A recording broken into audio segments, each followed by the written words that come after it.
Pensée. Bob Garcia, on va peut-être entrer dans le vif du sujet. Vous avez évoqué la couverture de Tintin au pays des Soviets. J'ai envie qu'on revienne justement sur cet album et aussi sur Tintin au Congo, car de manière assez schématique, on a envie de dire que ces deux premiers albums sont assez proches d'ouvrages de propagande, non ? Ah mais c'est le cas. Mais enfin, faut dire au début, Hergé, quand il a commencé à dessiner dans le Petit 20e, qui était l'appendice pour les jeunes du journal Le 20e siècle, il était sous la coupe totale de l'abbé Norbert Wallet, qui dirigeait le 20e siècle, donc, et qui dirigeait le Petit 20e également. Et il a confié à Hergé deux tâches qui étaient, dans un premier temps, de casser du soviet. C'était vraiment le terme utilisé par Norbert Wallet, hein. C'était un anti-soviétique affirmé. Il y avait la photo de Staline dans son bureau. Enfin bref, voilà, le gars, il était vraiment complètement à la droite de l'extrême droite. Et il avait donné pour mission à Hergé, pardon, de casser. Excusez-moi, moi aussi je suis comme vous, j'ai un petit peu de problème, Michel.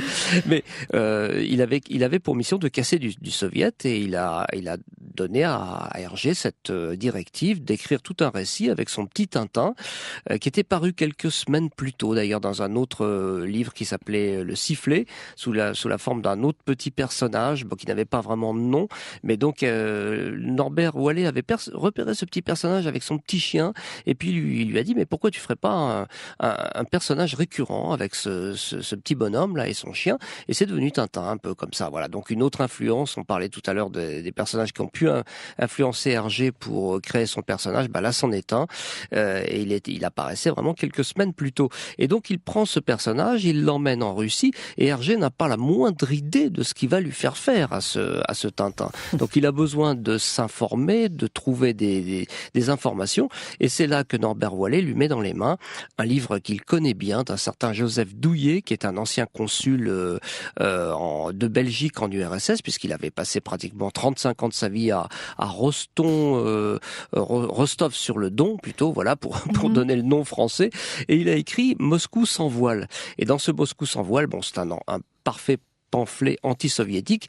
Il dénonce tout un tas d'excès de propagande soviétique, et Hergé reprend certains de ces passages, certains de ces propagandes qui sont vraiment excessives, et les met en scène directement dans le petit 20, dans le Petit 20e, mais dans le cadre du récit Tintin au pays des Soviets. Et on voit des passages entiers qui ont été recopiés de ce bouquin-là, et qui ont été mis en image par Hergé. Par exemple, à un moment donné, on a une délégation anglaise qui visite une usine, enfin ce qui est supposé être une usine russe. Et alors on entend des bruits de machines, etc. Et puis ces Anglais sont vraiment fascinés devant ces machines en action, devant cette usine. Et Tintin fait le tour, et regarde, il passe derrière l'usine, et puis il s'aperçoit en fait que ce sont des soviets qui tapent à coups de massue sur des tôles, et qu'il n'y a pas du tout de machine, il n'y a pas d'usine, il n'y a rien, c'est juste une façade, quoi. Et puis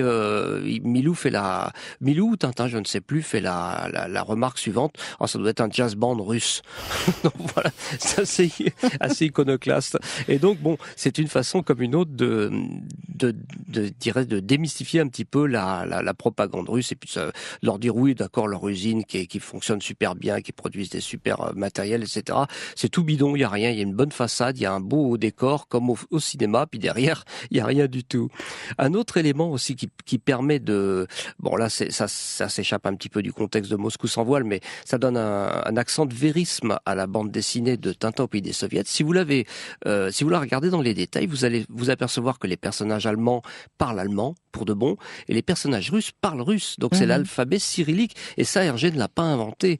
Mais par contre, dans son équipe du Petit 20e, il y avait un monsieur qui s'appelait le comte Perovski, qui était un russe blanc multilingue, qui s'était enfui de Russie, et qui travaillait donc avec Norbert Wallet, et c'est lui qui lui a donné tous les textes, qui lui a écrit tous les textes en russe, donc qui donne un véritable accent de vérisme à ce récit.